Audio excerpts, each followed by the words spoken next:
خمی که ابروی شوخ تو در کمان انداخت، به قصد جان من زار ناتوان انداخت. نبود نقش دو عالم که رنگ الفت بود، زمانه طرح محبت نه این زمان انداخت.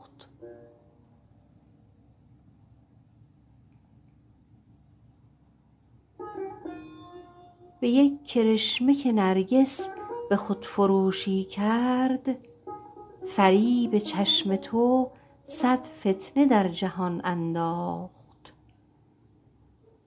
شراب خورده و خوی کرده می روی به چمن، که آب روی تو آتش در ارغوان انداخت.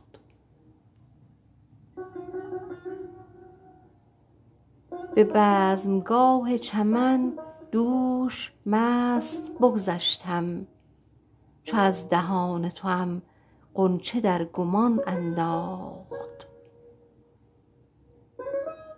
بنفشه طره مفتول خود گره می زد، صبا حکایت زلف تو در میان انداخت.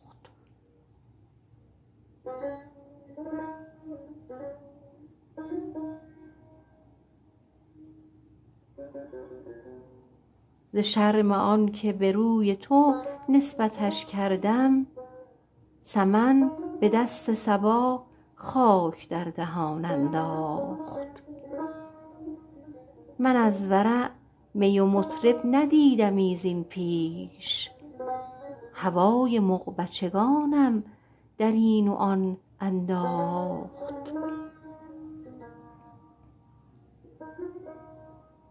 کنون به آب می لعل خرقه می شویم، نصیبه ازل از خود نمی توان انداخت.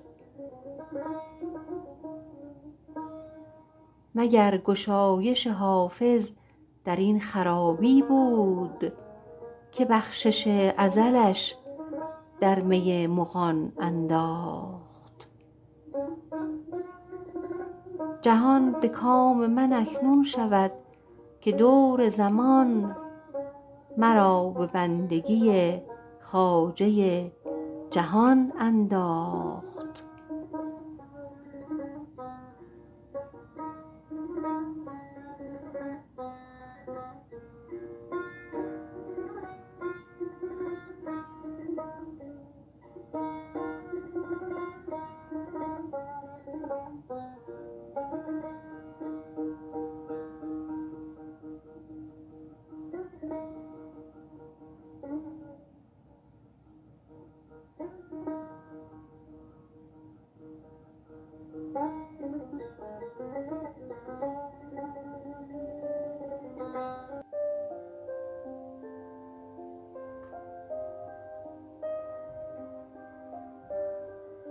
غزل 16 حافظ فراتر از یک سروده عاشقانه، آینه‌ای تمام نما از پیچیدگی‌های روح انسانی در برخورد با دیگری است. برای تحلیل این اثر از منظر عاطفی و روانشناختی باید آن را به مثابه یک پویش درونی بنگریم که از شیفتگی آغاز شده و به پذیرش و تقدیر ختم می شود.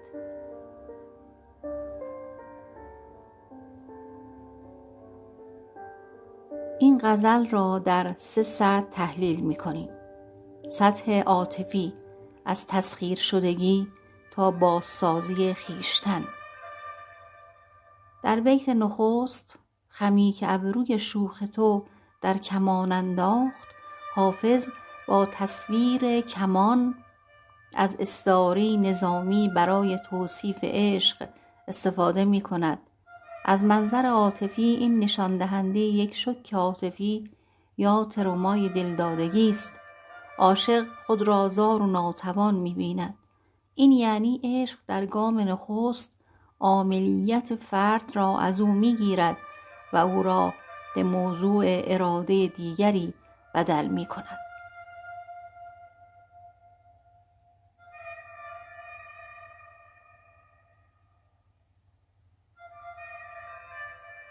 در ادامه حافظ از الفت ازلی سخن می گوید. نبود نقش دو عالم که رنگ الفت بود. از نظر روانشناسی عاطفی این بیانگر جستجوی انسان برای اتصال گم شده است. او عشق را یک انتخاب لحظه‌ای نمی بیند، بلکه آن را امری بنیادین می داند که پیش از آفرینش جهان وجود داشته است. این نگاه به عشق به آن تقدسی می بخشد که از اضطراب‌های عشق‌های ناپایدار می کاهد.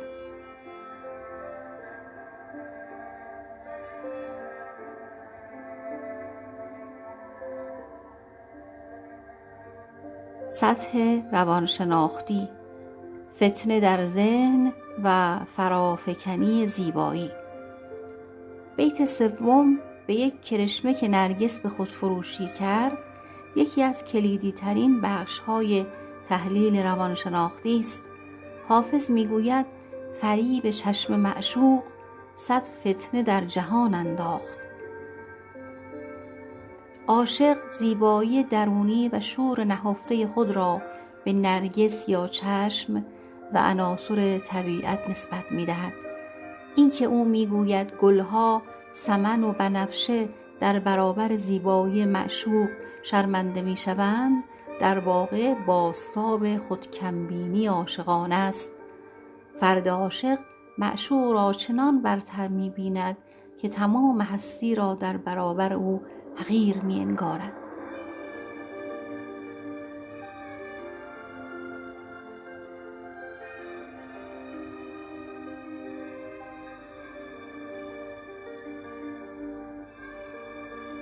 حافظ در بیت 8 من از ورع می و مطرب ندیدمی زین پیش، تقابل من آرمانی عابد و زاهد و من واقعی عاشق و مست را به تصویر می کشد.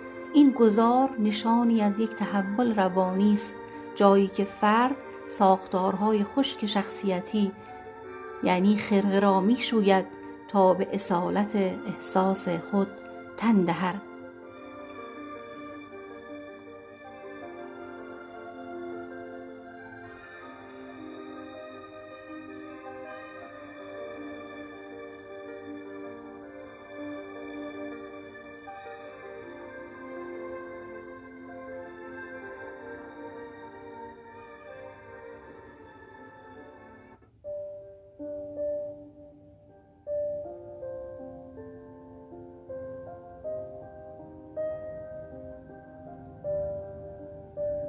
سطح ارتباطات انسانی، قدرت، بندگی و گشودگی.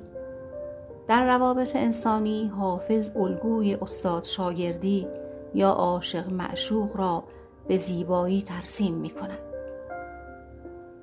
پارادوکس بندگی و رهایی. بیت پایانی مرا به بندگی خواجه جهان انداخت اوج یک رابطه است. از منظر روانشناسی ارتباطات این بندگی بردگی نیست، بلکه تعلق ارادی است. وقتی حافظ میگوید این خرابی یا مستی و عاشقی باعث گشایش او شد، در واقع میگوید تسلیم شدن در برابر یک میل عمیق و اصیل باعث رهایی از نقش‌های اجتماعی دروغین می شود.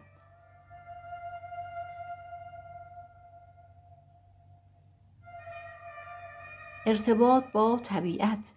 در بیت‌های مربوط به بنفشه و سمن و صبا حافظ یک شبکه ارتباطی ترسیم می کند که در آن معشوق غایب محور اصلی تمام گفتگوها و کنش‌های جهان است. این نشان می‌دهد که در فضای ذهنی عاشق معشوق به هستی شناسی محیطی بدل شده است. همه چیز حتی باد صبا دارد درباره معشوق پیام می‌آورد.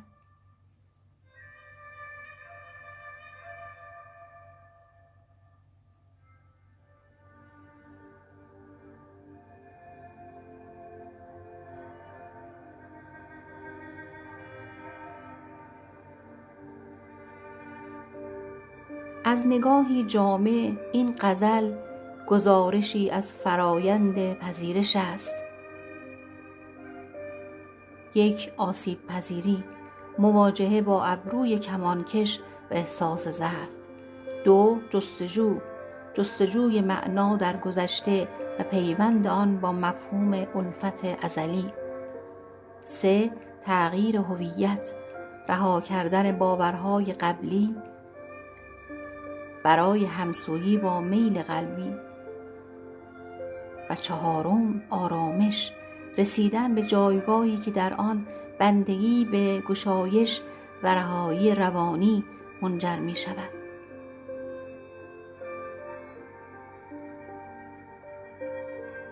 حافظ در این غزل به ما می آموزد که عشق راهی است برای شکستن غرور من عاقل و پیوستن به من عاشق، راهی که در آن فرد اگرچه در ابتدا ناتوان به نظر می رسد، اما در پایان با پذیرش تقدیر خود به نوعی آزادی درونی دست می یابد.